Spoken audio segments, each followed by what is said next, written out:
Nih guys, ketika banyak influencer, ketika banyak YouTuber, ketika banyak orang-orang lain yang memejeng yang namanya video-video tentang tetangga sebelah, ya.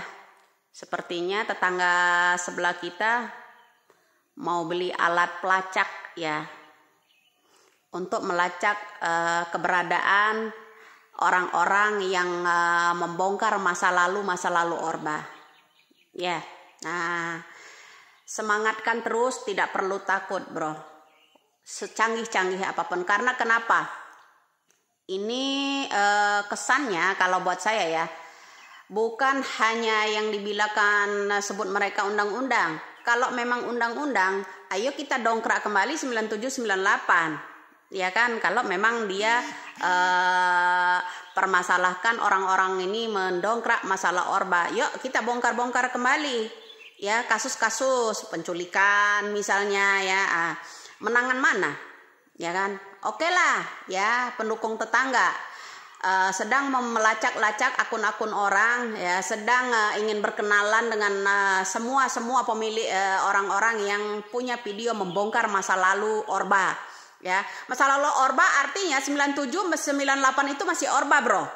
Ya, kenapa ada salah satu orang kayaknya lempem banget wajahnya, ya, kalau jalan bareng sama Bapak Jokowi, kalau jalan bareng dengan Pak Ganjar. Karena apa? Pikirannya itu masih apa, ya? Kalau buat kita itu bukan sejenis apa, ya, lacak, ya. Sejenis ancaman buat kita, nyawa kita pertaruhkan. Makanya saya tidak pernah takut, ya, tidak perlu, ya, kawan-kawan semua, seluruh rakyat Indonesia posting-posting tentang masa lalunya. Seandainya mereka ancam nih, ini jenis ancaman, akan semakin banyak itu keluar tragedi-tragedi 9798. Nah, kemudian kenapa orang-orang yang bekerja sama dengan Orba lalu, media-media asing itu, ya, wartawan-wartawan asing yang suka diundang di rumah seseorang pribadi dulu, ya, untuk mengangkat pemberitaan tentang Bapak Jokowi ini seakan-akan pendukung oligarki, ya. Itu capres loh, capres sendiri itu, ya, yang masa lalunya sering keok itu, yang suka bercerita. Itu malah akan terkuak, bro. Jadi saat ini enggak Indonesia, enggak media orang asing itu udah pada cerdas. Justru, ya, kenapa? 2016 lalu Bapak Jokowi membentuk tim khusus, ya, untuk penyelidikan masalah-masalah HAM masa lalu. Kemudian itu kedua, ya, Bapak Jokowi membentuk tim khusus pengejar data-data orang pengguna kasus-kasus BLBI, itu ketidakterimaan mereka, ya. Kenapa? Banyak rekening-rekening seseorang yang di luar negeri itu udah diblokir, ya, diblokir.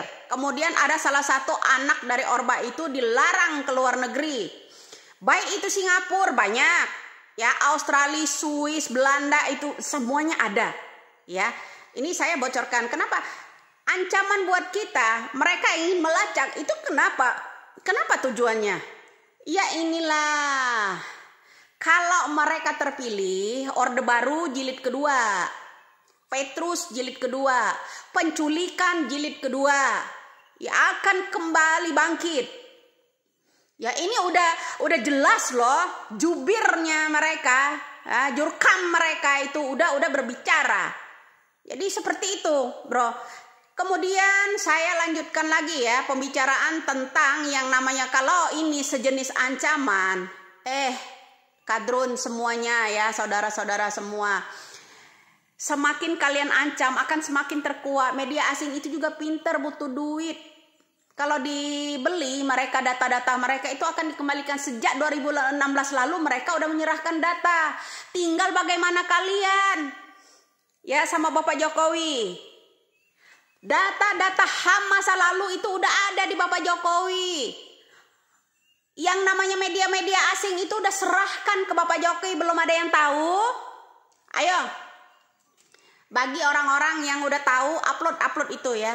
Ketika Bapak Jokowi menerima yang namanya laporan-laporan media orang asing, dokumentasi orang asing itu yang udah diserahkan Bapak Jokowi. Ya, kenapa?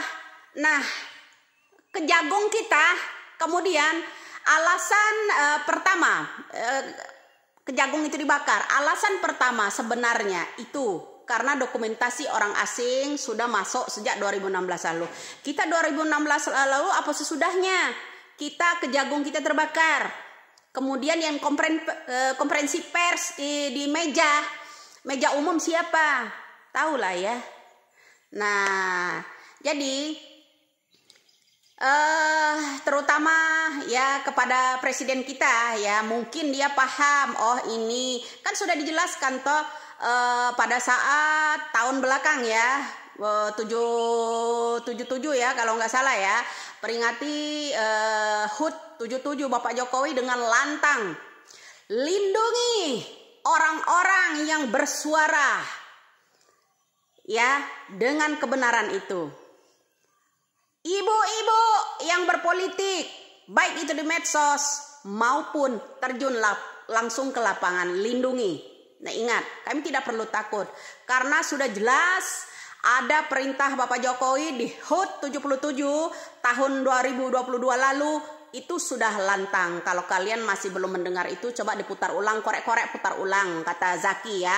Nah jadi semakin mereka ingin melacak, semakin ini intinya kasarnya ya lacak ya, apa halusnya lacak, itu sebenarnya itu akan apa ya, kasarnya itu ancaman loh, ancaman.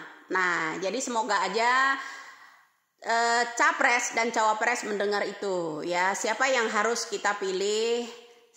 Makanya saya bilang Indonesia butuh pemimpin yang merakyat, melindungi rakyatnya dalam ancaman apapun ya, kalau menyampaikan kebenaran itu ya. Memang orang jujur, orang pembenaran itu ya mahal sekali bro. Kita ini tidak ada bayaran dari pemerintah ya, kita tidak ada bayaran dari kau komen itu. Kemudian apa ya, dalam terancam ingin dilacak dan segala macam. Ini kita ini kebangkitan 9798 lagi kah? Apa gimana? Logika sehat aja bro ya. Nah semoga aja semakin ada tekanan buat orang-orang yang bermedia ya, semakin ada tekanan akan semakin dokumentasi yang dari asing itu keluar. Semoga aja ya, tidak perlu takut teman-teman yang tidak menyampaikan secara lisan seperti saya. Nyoh kalian saya himbaukan, uploadlah video-video itu ya. Tidak perlu kalian, kalau memang kemampuan kalian tidak mampu ya, seperti saya misalnya menyampaikan secara langsung, secara lisan seperti ini ya, kita data-data itu uploadlah video-video itu ya, upload supaya terlihat kembali. Tidak perlu takut, belajarlah kalian mengupload semua itu melalui YouTube dan lainnya, karena ini perang media jelang Pilpres. Ya. Jelang Pilpres ini biasa, mereka membolak-balikkan captionnya, ini ya postingnya ya seperti itu, seperti biasa. Jadi saya harap teman-teman agar memberanikan diri, ya, upload sebatas kemampuan kalian, cari dokumentasi itu. Ya, salam waras, salam NKRI. Semangat terus untuk bangsa.